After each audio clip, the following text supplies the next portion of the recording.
سوال کا back ground یہ ہے یا اس کا تعلق یہ ہے کہ ابھی جیسے پروگرام کے شروع میں آپ نے حق مہر کے حوالے سے تفصیلی گفتگو فرمائی اور اس میں آپ نے بیان کیا کہ حالات کے مطابق حضرت خلیفۃ المسیح الخامس سید اللہ تعالیٰ بن نصر العزیز نے امریکہ کی جماعت کو یہ کہا ہے کہ حالات جو موجودہ ہیں اس لحاظ سے کم از کم جو ہے وہ $10,000 وہاں پر حق مہر مقرر کیا جائے۔ اسی طرح بعض حالات ایسے جو ہیں وہ برطانیہ میں پیش آئے جس کو جماعتی نظام نے مد نظر رکھتے ہوئے سب کی منظوری سے یہ چیز جو ہے اعلان کیا گیا کہ £10,000 جو ہے وہ حق مہر کی رقم مقرر ہو۔ اس کے حوالے سے ایک سوال ہمیں کسی دوست نے بھجوایا ہے، وہ کہتے ہیں کیا اسلامی تاریخ میں کہیں ملتا ہے کہ £10,000 یا اس کے برابر کی رقم بطور حق مہر شرط کے طور پر مقرر کی گئی ہو؟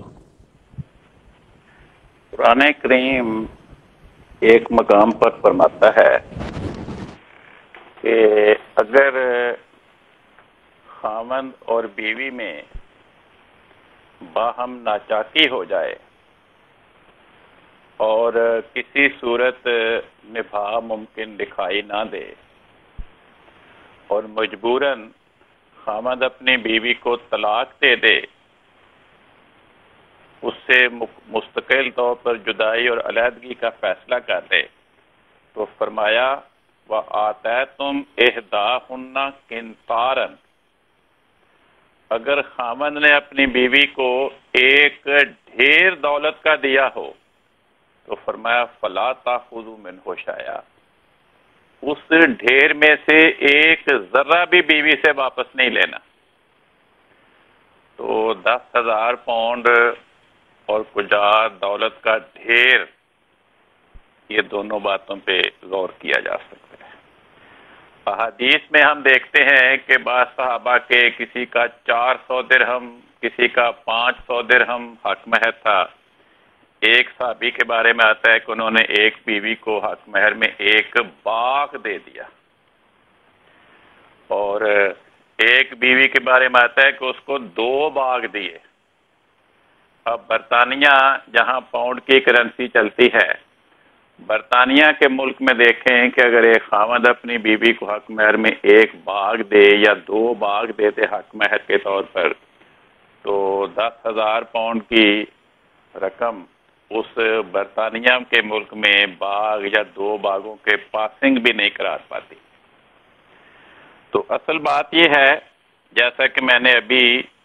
امریکہ کے ایک دوست کے سوال کے جواب میں عرض کیا تھا کہ برطانیہ کے حالات کو دیکھ کر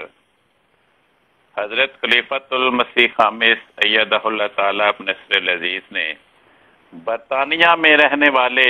مردوں کے لیے نکاح کے موقع پر کم از کم £10,000 کو لازمی قرار دیا حق مہر کے طور پر۔